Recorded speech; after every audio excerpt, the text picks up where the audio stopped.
नरम, मऊ, लुसलुशीत आणि रवाळ दाणेदार असा शिरा सगळ्यांनाच फार आवडतो. पण कधीकधी हा शिरा घट्ट होतो आणि म्हणावी तशी चवही त्याची लागत नाही. तर आपण योग्य प्रमाणाने आणि पद्धतीने जर तो प्रसादाचा शिरा केला तर तो अगदी आपल्याला पाहिजे तसा दाणेदार होतो.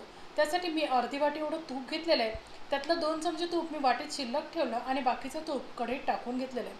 तूप चांगलं गरम झालं की त्यावर थोडेसे बदाम आणि काजू छान लाल करून घ्यायचे, म्हणजे छान फ्राय करून घ्यायचे, म्हणजे ते खमंग आणि कुरकुरीत लागतात.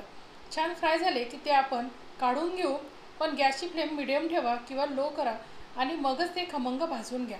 आणि मग आपलं उरलेलं तेल तूप जे आहे ते थोडंसं थंड झालं असेल तर थोडं गरम करून घ्या आणि गरम तुपातच आपल्याला 1 वाटी एवढा रवा टाकायचा आहे आणि तो खमंग भाजून घ्यायचा आहे.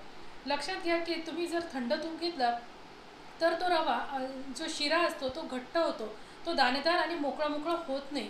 ही एक ट्रिक आहे. त्यासाठी तूप गरम करून घ्यायचं आणि मगच शिरा भाजायचा.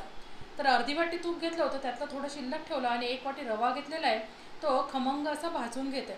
यासाठी मी 1 वाटी एवढं दूध आणि 1 वाटी एवढं पाणी घेतलेलं आहे. बरं, रवा भाजत आला की त्यात मनुका टाकायचा, म्हणजे मनुका छान फुलतात आणि त्या नरमही होतात.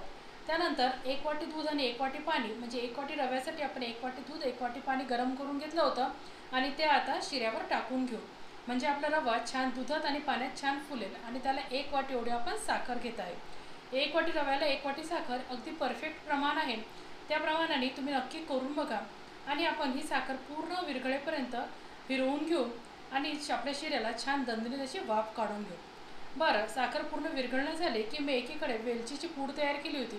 वेलची पूड तयार करताना मी त्यात साखर घातली होती, म्हणून मी थोडी जास्त वेलची पूड यात घालत आहे. आणि तळून घेतलेले आपण ड्रायफ्रूट जे होते तेही यावर घालून घेऊ. तळून घेतलेले ड्रायफ्रूटमुळे शिऱ्याला खूप छान अशी चव येते. आणि तुम्ही बघू शकता आपल्या शिऱ्याला किती छान अशी चकाकी आलेली आहे आणि किती सुंदर दिसतोय. हा झाला पण तेवढाच टेस्टी होता.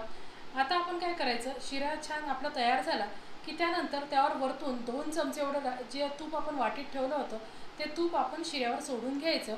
आणि तुम्ही बघू शकता हे अगदी ऑप्शनल आहे, पण त्यामुळे आपल्या शिऱ्याला छान चकाकी येते आणि शिरा दिसतोही खूप छान आणि लागतोही खूप छान.